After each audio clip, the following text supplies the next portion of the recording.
അപ്പോൾ ഞാൻ ഇടയ്ക്ക് പേഴ്സണൽ യൂസിനായിട്ട് ഒരു സ്വിഫ്റ്റ് എടുത്ത് ചെറുതായിട്ട് വർക്ക് ചെയ്തൊരു വീഡിയോ നമ്മൾ ഇൻസ്റ്റഗ്രാമിൽ ഇട്ടിട്ടുണ്ടായിരുന്നു. അപ്പോൾ അത് കണ്ടിട്ട് സെയിലിനാണോ എന്ന് ചോദിച്ചിട്ട് ഒത്തിരി പേര് നമ്മളെ കോൺടാക്ട് ചെയ്തിട്ടുണ്ടായിരുന്നു. അത് ഡീസൽ വാഹനമായിരുന്നു.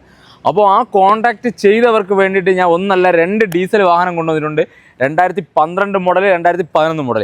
അപ്പോൾ ഈ ഒരു വാഹനത്തിൻ്റെ ഫുൾ ഡീറ്റെയിൽസ് നോക്കുകയാണെങ്കിൽ 2012 മോഡൽ, സെക്കൻഡ് ഓൺഷിപ്പിൽ 90,000 കിലോമീറ്റർ ഓടിയിട്ടുള്ള LDI to VDI കൺവെർട്ട് ചെയ്തിട്ടുള്ള 4 അലോയ്സ് ഉൾപ്പെടെ വരുന്ന നല്ല ഹൈ ക്വാളിറ്റി വാഹനം. അപ്പോൾ ഈ ഒരു വാഹനത്തിൻ്റെ ഫുൾ ഡീറ്റെയിൽസ് നോക്കുകയാണെങ്കിൽ 2011 മോഡൽ LDI ആണ്, തേർഡ് ഓൺഷിപ്പ്, 1,50,000 കിലോമീറ്റർ റൺ ചെയ്തിട്ടുണ്ട്. ഫുൾ കവർ ഇൻഷുറൻസ്, പുത്തൻ ഇൻഷുറൻസ് ആണ്. പിന്നെ മേജർ ആക്സിഡൻറ്റോ റീപ്ലേസ്മെൻറ്റോ കാര്യങ്ങളോ ഒന്നും തന്നെ ഈ ഒരു 2 വാഹനങ്ങൾക്കും ഇല്ല. ഡീസലാണ്, അതായത് ഏകദേശം നമുക്കൊരു 18 കൂടുതൽ മൈലേജ് കിട്ടും. നല്ല മെയിൻറ്റെയിൻ ചെയ്ത് കഴിഞ്ഞാൽ 18 കൂടുതൽ മൈലേജ് കിട്ടുന്ന വാഹനങ്ങളാണ് ഈ 2. അപ്പോൾ ഈ 2 വാഹനങ്ങളിലെ ആസ്കിംഗ് പ്രൈസ് നോക്കുകയാണെങ്കിൽ ഈ ഒരു വാഹനം 2012 മോഡൽ, സെക്കൻഡ് ഓൺഷിപ്പിൽ 90,000 കിലോമീറ്റർ ഓടിയിട്ടുള്ള ഈ ഒരു വൈറ്റ് കളർ സ്വിഫ്റ്റ് ഡീസലിന് ആസ്ക് ചെയ്യുന്ന പ്രൈസ് നോക്കുകയാണെങ്കിൽ വെറും 3 ലക്ഷം രൂപ മാത്രമേ ഉള്ളൂ. റേറ്റ് ചെറുതായിട്ട് നെഗോഷ്യബിൾ ആണ്. ഏകദേശം നമുക്കൊരു 75% വരെ നമുക്ക് ലോണ് കാര്യങ്ങളൊക്കെ അവൈലബിൾ ഉള്ള വാഹനം കൂടെയാണ്.